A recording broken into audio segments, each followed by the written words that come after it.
Good evening and welcome to Capital Connection, where we join the dots to make the big picture of business in Africa. I'm Chris Bishop.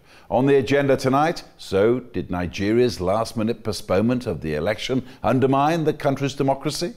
Nigeria's presidential incumbent, Muhammadu Buahri, may have won a second four-year term, but he did so with a vastly reduced turnout.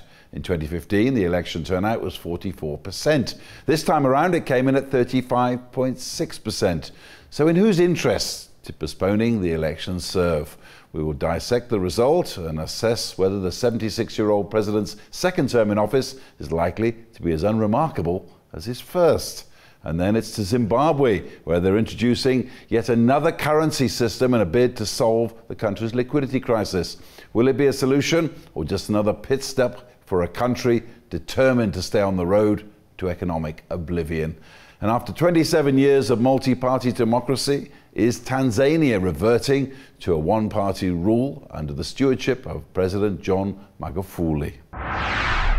But first, relations between the Horn of Africa, neighbours, Kenya and Somalia just got a whole lot more complex and difficult. Kenyan troops are part of the African Union mission in Somalia peacekeeping force. War-racked Somalia is the base of the Al-Shabaab militant group, which allows the armed group to launch devastating terror attacks against Kenya. Now throw into the mix a dispute between the two governments about the auctioning of oil and gas blocks in waters claimed by both countries. Joining me from London is William Attwell, the Frontier Strategy Group practice leader for Sub-Saharan Africa. In this oil and gas dispute between Kenya and Somalia, pardon the expression, isn't this a bit like throwing gasoline onto the fire? Yeah, it can certainly be seen like that, given the challenges Somalia faces in terms of its security outlook, and I think really the lack of a robust institutional framework and a robust regulatory framework to deal with the potential new revenues that would come from the oil sector. Certainly it risks escalating a lot of the problems that Somalia already has. How could this dispute escalate, do you think? That's an important question. It's important to realize that there is a legal dispute that's ongoing. So this is taking place in parallel with diplomatic standoff. I'm sure you'll recall the Kenyan ambassador, Kenya recalled its ambassador to Somalia as part of this diplomatic escalation. People are obviously concerned around the potential for further confrontation between the two countries. We don't expect this to realistically take off. Kenya has a vested interest in trying to maintain or improve stability in Somalia. It is also exposed to the risk of a blowback from particularly Islamist militants in Somalia. So it's keen to try and not escalate the security situation any further. And of course, there is a legal route which is ongoing with the International Court of Justice to resolve this essentially boundary dispute over where the oil fields lie. So our expectation is that despite this political bluster and the standoff at a diplomatic level, ultimately they'll follow a legal route. And how difficult is it going to be to get both countries around the table, bearing in mind the animosity of the last few years between Kenya and Somalia? Yeah, it's of course not easy. The real issue here really is how they respond to the ICJ judgment when it eventually comes down the line.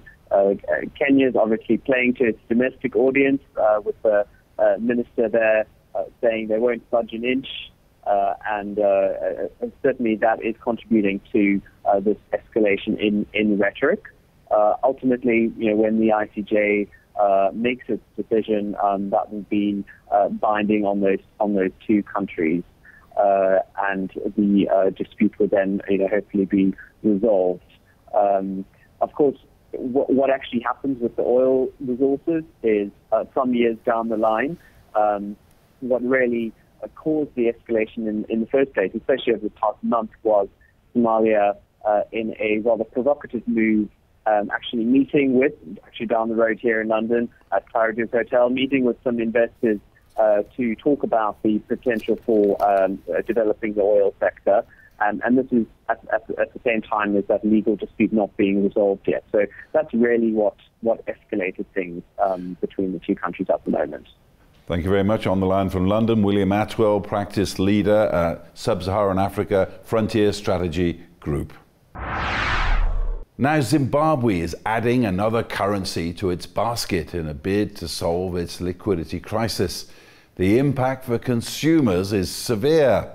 Let's take a quick look at some of the prices we're talking about. I mean, $12.29 US for Kellogg's cornflakes. That's 4 times the price in South Africa.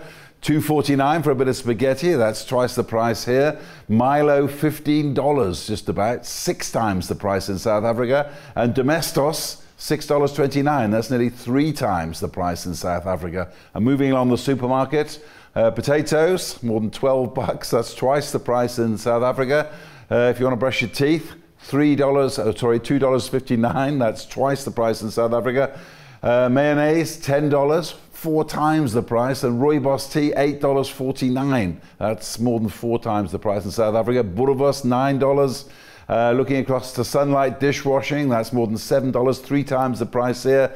And Parmalat Gouda cheese, $8.49, 4 times the price in South Africa. And bacon, nearly $10. That's nearly twice the price in South Africa.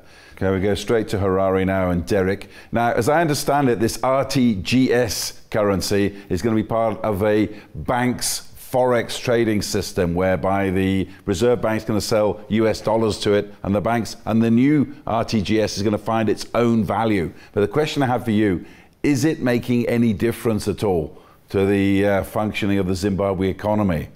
Well, it doesn't have an immediate impact because despite government's pronouncements that they are going to allow the RTGS rate to float, they have called it a managed float.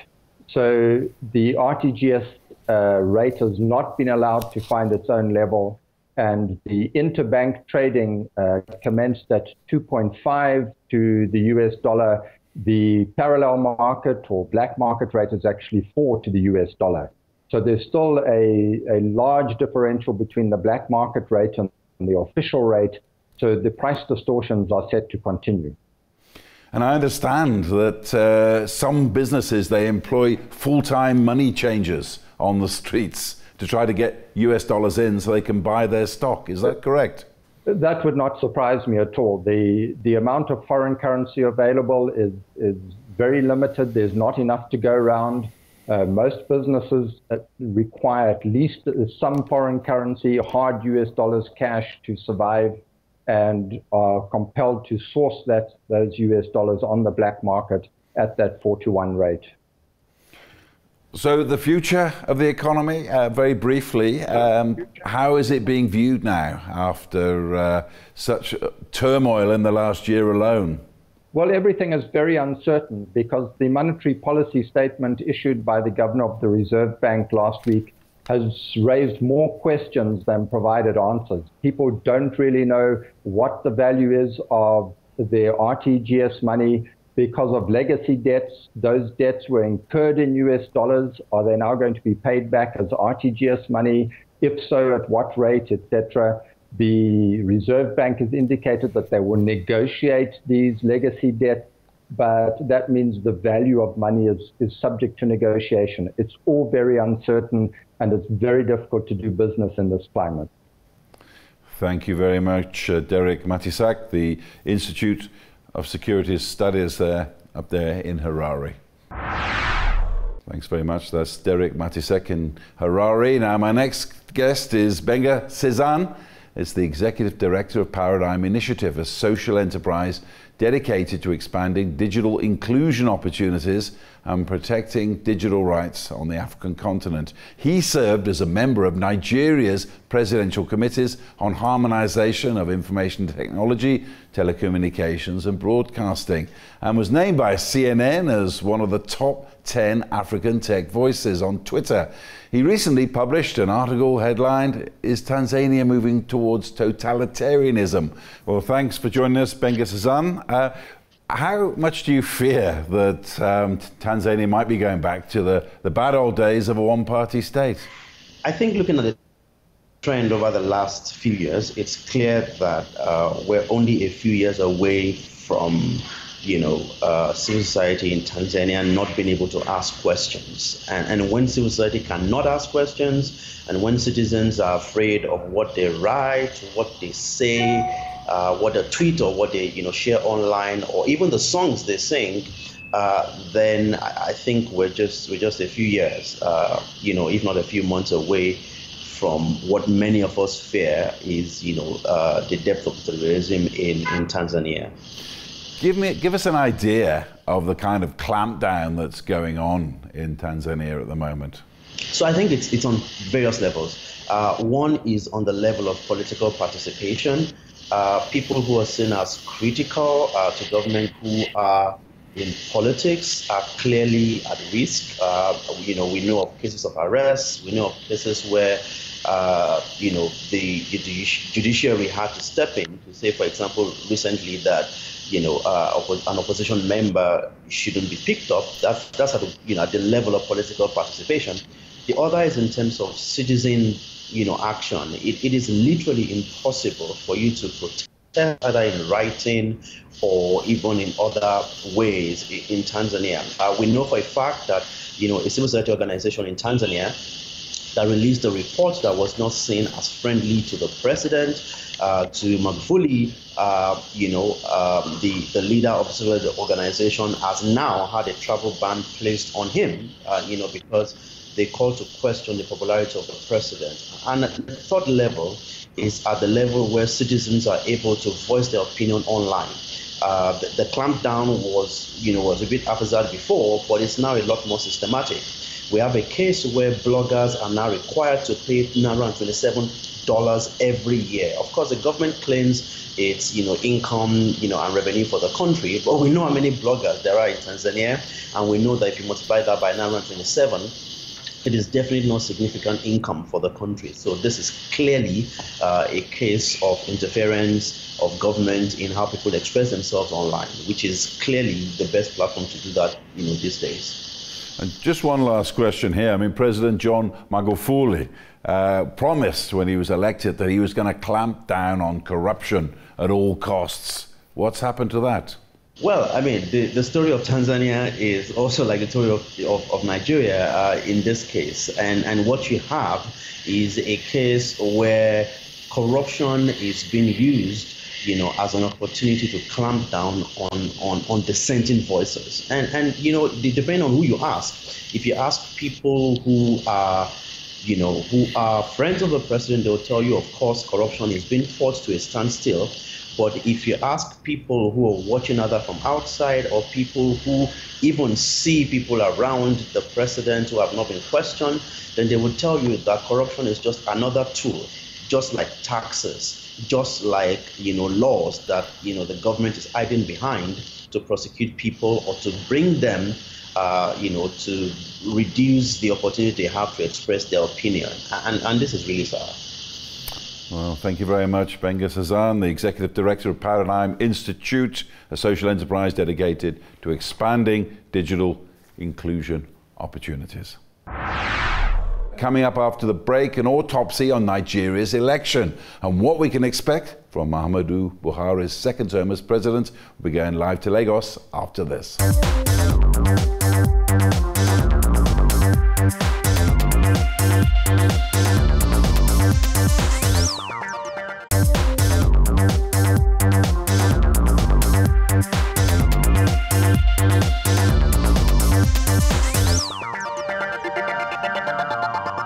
Welcome back. You're with Capital Connection. The dust has yet to settle on Nigeria's elections. So let's first cross to our CNBC Africa correspondent in the capital, Abuja. Hello, Christy Cole. Now, I expect the main opposition candidate, Atiku Abubakar, is crying foul. Does he have any grounds for this? Did you say dust is far from settling? Absolutely, Chris. It will take a long while, I think, before we begin to start to talk about dust even contemplating settling down as far as Nigeria's presidential elections go. I'm currently speaking to you from inside the Coalition Center. We are back here. In about 30 minutes, we expect that the ceremony during which the certificate of return to office will be handed over to the President Muhammadu Buahri, will commence right here inside the Coalition Center, inside the International Conference Center here at the Federal Capital Territory in Abuja. But of course, the leading opposition party, the People's Democratic Party's candidate, Atiku Abubakar, has released a statement saying vehemently that he rejects the results of the collation exercise, the results announced by INEC, saying to his followers, as he put them, quote unquote, that he will not allow Nigeria's democracy to be emasculated, that had he considered the electoral process to be free and fair, he'd be the first to congratulate the winner. He's gone ahead to describe the election procedure as a sham. Now, I'll take you through some of the issues raised by a representative of the People's Democratic Party, Osita Chidoka, during the collation exercise, which wound to a close midnight Wednesday here at the ICC. He says they had issues with the voters registered across the states put together. According to him, 1,669,000 names were missing from the registered voters across the country. They had issues with the total valid votes cast. They had issues with the fact that names of some registered voters were missing in certain states such as Oyo, Imo, Nasarawa. And they had issues also with cancelled votes, the humongous numbers of cancelled votes across the federation, and what impact they would have over the number he put as 2.781 million voters across the country. According to him, he even went as far as saying that 5.1 million votes were impacted by the cancellations, while the APC, as at the time of collation, was leading by 3.9 million votes. So these were the issues that these were some of the issues essentially that the People's Democratic Party raised. Now, in his defense, the elections umpire, INEC, did say that they had some rules already that polling units and polling officers, electoral officers across the state had to adhere to, such as, for example, you could not, for whatever reason, decide to not use the smart card readers. That would lead to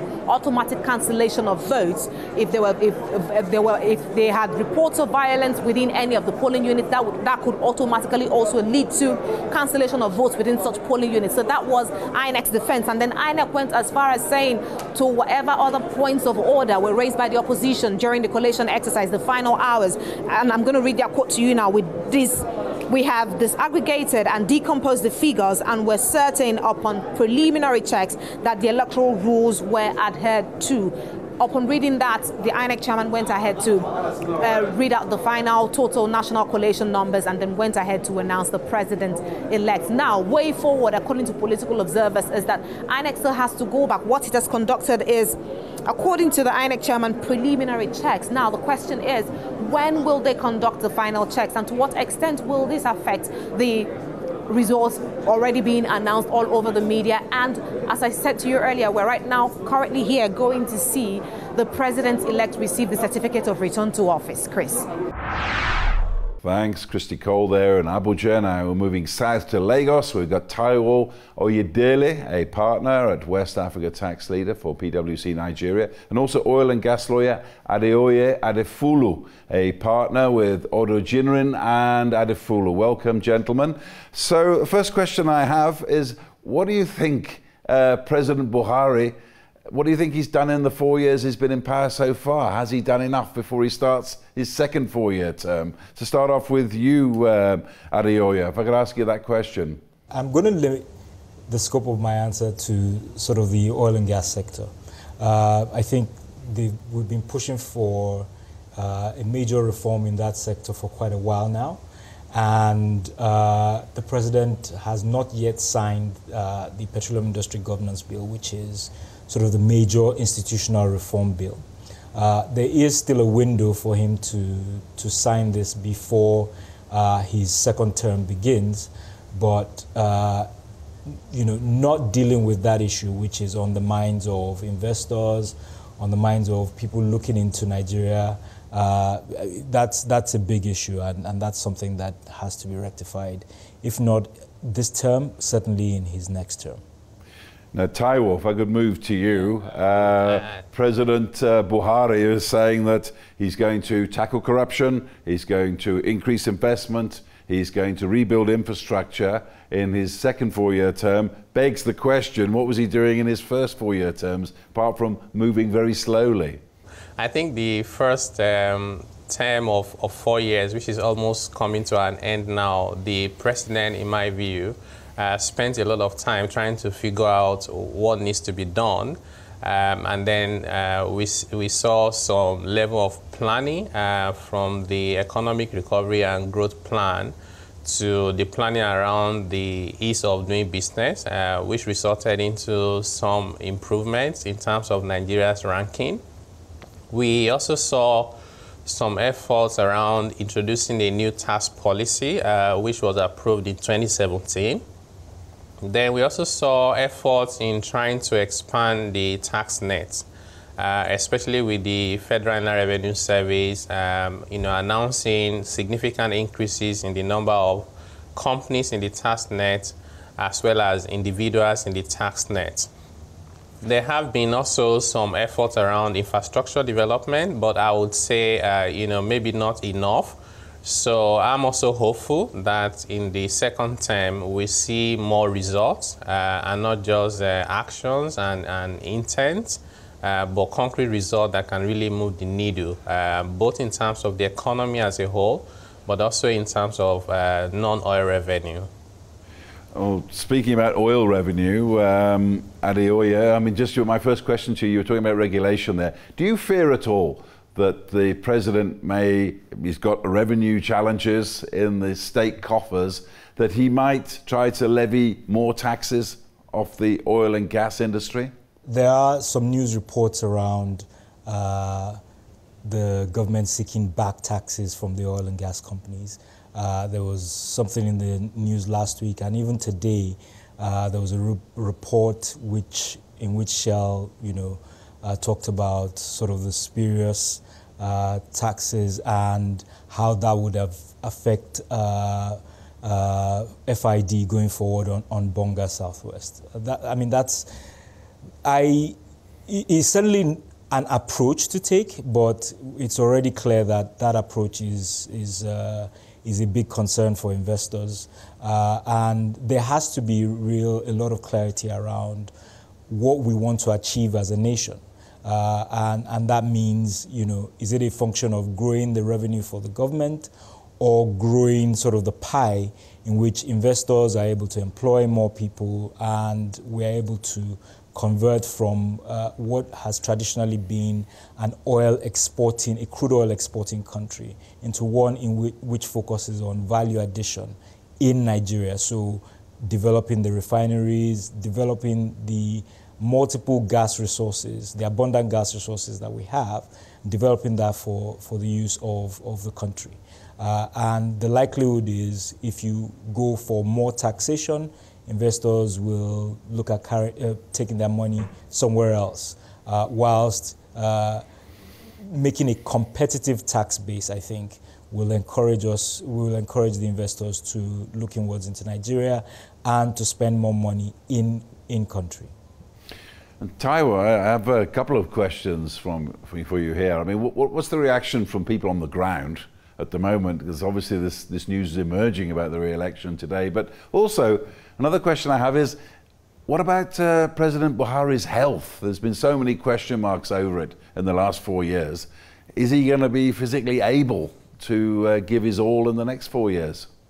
Yeah, I guess because even though the results were officially announced last night or maybe early hours of today, because I think it was past 12 midnight when the official announcements were made, people already knew because they had the results on social media. People who voted were collating it. So it wasn't so much of a surprise to majority of Nigerians. So the reaction is pretty much around the fact that we have stability. I think everybody is happy that was generally peaceful, and Nigeria is still together as one after the election.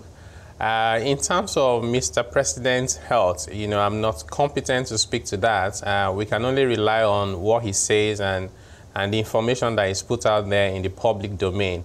But I think because he was able to at least do the campaign in all the 36 states of the country and participated personally in doing that, which is not an easy thing to do. I think that should give us sufficient comfort that he is capable and healthy enough to run the economy. And also bearing in mind that, in my view, I think the role of the president himself is just to give direction and give approval.